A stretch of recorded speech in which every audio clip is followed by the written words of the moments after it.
a questão é complexa e a gente vai tentar clarear um pouquinho tudo o que está em discussão com uma deputada que está acompanhando muito de perto, porque ela é relatora dessa comissão externa de ações contra o coronavírus na Câmara e viu aí a fala do general Pazuello na comissão. Deputada, muitíssimo obrigada pela participação aqui no CNN 360. Se a senhora puder começar dizendo para a gente, deputada Carmen Zanotto, como foi que a senhora recebeu, os deputados receberam as informações prestadas pelo general Pazuello depois de dias de muita conturbação, pela sensação de que estava havendo, sim, manipulação ou omissão de dados pelo governo federal na gestão dele. Novamente, seja muito bem-vinda.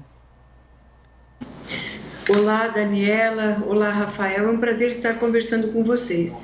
Primeiro, a gente quer destacar, na condição de relatora da nossa comissão externa, a vinda do ministro general Pazuello até a nossa comissão para clarear um pouco essa situação que ficou muito complexa, em especial neste último final de semana, com as mudanças nos dados e nas informações. Isso gerou muita desconfiança, muita insegurança por parte de todos. E em momentos de pandemia, o que nós não precisamos ter é desconfiança com dados, é insegurança com os dados que estão sendo apresentados. O que o ministro traz para nós e apresentou na comissão é uma mudança com relação à forma de apresentação dos dados, mas garantindo que no total de óbitos isso não vai ter nenhum tipo de interferência, que eles vão publicar os dados de óbitos naquelas 24 horas de casos confirmados e aqueles dados que eram dos óbitos de dias anteriores, que foram confirmados naquela data, não entrarão na computação dos óbitos daquele dia, e sim da data do óbito que ocorreu. É claro que o total geral de óbitos vai se manter no país. O que nós precisamos é ter uma segurança com relação a isto, porque gerou uma insegurança não só no país, mas no mundo com relação à possibilidade, inclusive, da omissão de algum tipo de informação que ela é importante. Essa situação já é complexa por si só, porque nós estamos lidando com um vírus que nós não sabemos como ainda ele vai se comportar em todas as regiões do país. Por exemplo, eu sou do estado de Santa Catarina, eu sou da região mais fria desse país, que é o Planalto Serrano, no estado de Santa Catarina, onde as temperaturas chegam até menos 4 graus, 6 graus, dependendo do dia. Então, nós não sabemos ainda como o vírus vai se comportar nos estados do sul do país, em especial Paraná, Santa Catarina e Rio Grande do Sul. Trazer clareza, trazer informação, ela é muito importante. O que nos cabe agora é acompanhar, a partir do momento que for disponibilizado esta nova forma de apresentação, junto com os dados que estão sendo disponibilizados pelo conjunto de estados e municípios, que nós precisamos lembrar que a unidade hospitalar comunica, né, o gestor municipal de saúde, o município consolida os dados do seu município, encaminha para o estado e o estado encaminha, então, para o Ministério da Saúde. Deputada. É muito ruim, em momentos como esse, ter essa quebra de confiança temporária que aconteceu, mas a gente acredita que, a partir da exposição de hoje e dos acompanhamentos, isso vai se restabelecer nos próximos dias, ou seja, a partir de hoje já, com essa vinda do ministro até a nossa comissão externa, trazendo para a imprensa como um todo as informações e para a sociedade brasileira. Deputada, a senhora citou Santa Catarina, outros estados também, como Minas Gerais, que divulgam números muito baixos de mortes por Covid-19, né? Muitos baixos mesmo em relação ao restante do país. Porém, há um número muito grande de mortos por síndrome de respiratória aguda, na comparação com o mesmo período do ano anterior. Isso é motivo de preocupação dessa comissão também? Não é preciso entender melhor o que está acontecendo nesses estados do país em que o sistema de saúde não é assim tão melhor do que em outros? Por exemplo, não há tanta diferença em relação ao sistema de saúde de Minas Gerais para o Rio de Janeiro, por exemplo, e os números são absolutamente diferentes. Isso foi debatido na comissão, deputada? Nós temos debatido esse tema com muita frequência, em função, inclusive, dos falsos negativos que já aconteceram. Nós sabemos disso, temos inúmeros casos de falsos negativos, que a pessoa foi a óbito, depois na contraprova é que se confirmou que tinha ido a óbito em função do Covid-19. O que nós sempre defendemos também na comissão é o quadro clínico do paciente como um todo, ou seja, aquela tomografia do raio-x fosco, que é clássica para os casos de Covid, uma evolução muito rápida da dificuldade respiratória. Então, outros sinais e sintomas também precisam ser incorporados a esta análise. Agora, com relação ao sul do país, o que nós temos um sistema, e talvez o sul do país mostre que a regionalização das ações de serviço de saúde dentro do Sistema Único de Saúde, elas são fundamentais. Por exemplo, Santa Catarina, nós temos uma boa distribuição dos serviços de média e alta complexidade. Com isso, nós temos equipes de médicos e de enfermagem e dos demais profissionais, como fisioterapeutas e os outros colaboradores de dentro de uma UTI, que eu costumo dizer com o braço, ou seja, acostumados com casos graves, e essas equipes estão incorporadas aos profissionais que estão atendendo nos leitos extras de UTI. Nós não chegamos a 25%, 30% ainda, conforme a região, de taxa de ocupação dos leitos de UTI. É claro que dentro dos estados a gente tem regiões mais complexas, mas o desenho das ações de saúde vão fazer a diferença. Quando a gente olha, por exemplo, o estado do Amazonas, que basicamente a população toda precisa vir para a capital para ter acesso a um leito de UTI, no nosso estado de Santa Catarina, no Paraná e no Rio Grande do Sul, isso não será dessa forma. Ele será atendido nas suas unidades básicas de saúde, nos centros de triagem e nos hospitais da região que já implementaram os leitos de UTI.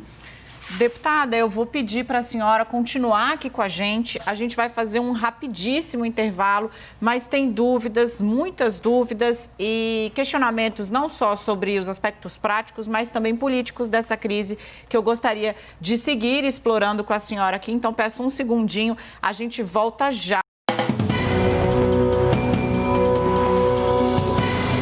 E estamos de volta, CNN 360, e vou direto à deputada Carmen Zanotto. Ela é relatora da Comissão Externa de Ações contra o Novo Coronavírus, formada pela Câmara dos Deputados. Ficou aqui com a gente para seguir conversando. Deputada, eu gostaria de tratar um pouquinho das explicações que foram pedidas ao general Pazuello pela comissão, porque, na verdade, gostaria de saber, na avaliação da senhora, se não tivesse havido uma reação tão forte, inclusive ordem do Supremo Tribunal Federal para a retomada da divulgação de dados em sua integralidade, o governo teria recuado? E que tipo de explicações Pazuello deu ao parlamento para que tantas informações fossem suprimidas de sexta-feira até o dia de ontem pelo Ministério da Saúde?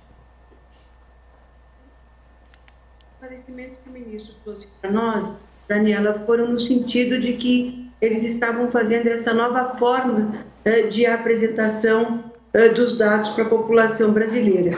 E precisou, então, em torno de 20 dias para ajustar o novo sistema e começar a colocar à disposição. Repito, a gente precisa, neste momento, buscar reforçar a confiança nas pessoas e nos órgãos do governo como um todo, dos governos municipais, estaduais e no governo federal, porque ficou muito constrangedor aquela fala de que os secretários municipais ou estaduais poderiam estar superestimando o número de óbitos nas suas cidades, nos seus estados, para alocação de recursos no maior volume para o seu estado ou para a sua região.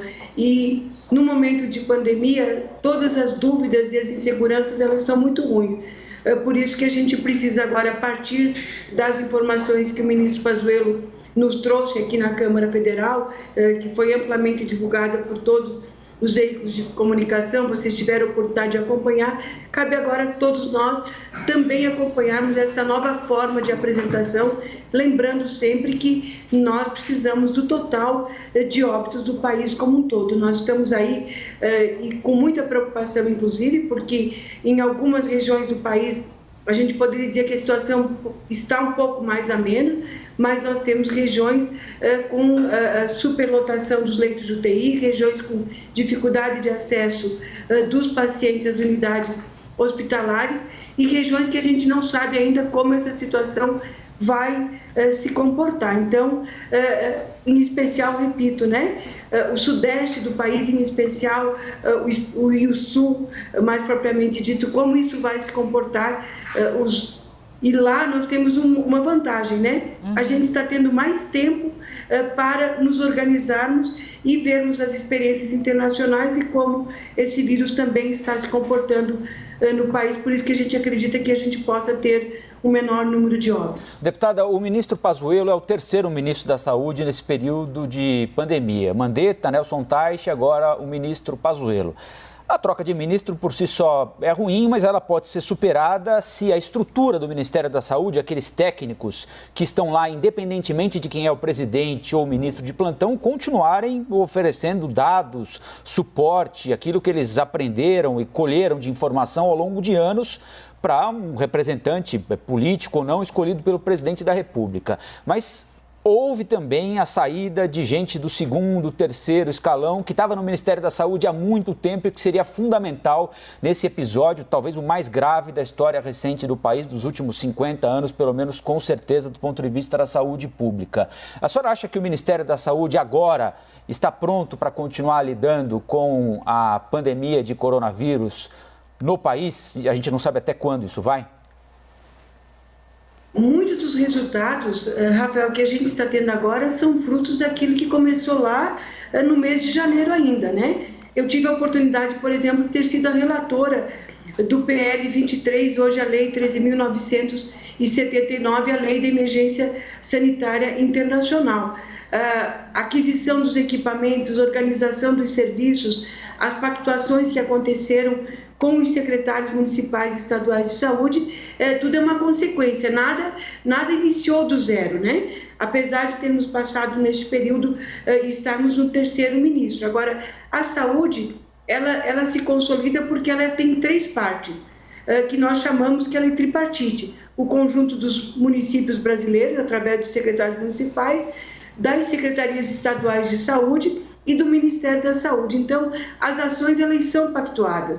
É claro que a gente sempre tem uma solução de continuidade quando a gente se interrompe uma atividade que vinha sendo encaminhada. Agora a gente precisa olhar para frente. Não dá para a gente, eu, por exemplo, não imagino que a gente possa ter um quarto ministro neste período. Seria muito complexo para o país, a gente precisa reforçar o papel do ministro Pazuello, a sua relação com os secretários estaduais e municipais de saúde, porque não dá para a gente imaginar mais uma substituição, repito. Então, o que a gente precisa agora é fortalecer e buscar mais unidade. Todo tipo de ruído da informação e contra-informação é muito ruim. Por exemplo, os leitos que estão sendo ainda habilitados de UTI no país começaram lá atrás com o ministro Mandetta, que tiveram continuidade com o ministro Nelson, e o ministro Pazuello agora continua habilitando mais leitos extras de UTI, país afora, financiando então esse atendimento nas nossas unidades hospitalares. Okay. As ações, elas obrigatoriamente são de continuidade. Lembrando que o próprio governo é um governo de continuidade, não mudou a presidência da República. Então, a gente precisa, não dá para a gente ficar apontando que o erro é de A ou de B, porque o governo, a presidência da República é a mesma, um pouco diferente quando tem alterações dos governos municipais ou estaduais, e que a gente diz a herança que eu recebi, né? Ninguém está recebendo uma herança de nenhum outro governo anterior, e sim uma continuidade. Lembrando, Rafael, que nós estamos tratando de uma coisa muito nova para o mundo e para o país. Então, vamos ter sim erros e acertos na condução desses processos aqui no Brasil, mas com certeza sempre na busca de reduzir cada vez mais o número de óbitos, garantir o acesso da população. É muito triste quando você vê uma unidade hospitalar que já está com a sua demanda lotada e os pacientes correndo de hospital para hospital. Muito obrigado pela entrevista. Deputada falhou aqui no finalzinho, mas deu para entender o recado da deputada Carmen Zanotto, que participou com a gente aqui do CNN 360. Nós voltamos a conversar em breve. Deputada, muito obrigado. Acho que ela agora nos ouve, Muito deputada. obrigada, forte abraço a todos. Voltou. Obrigado.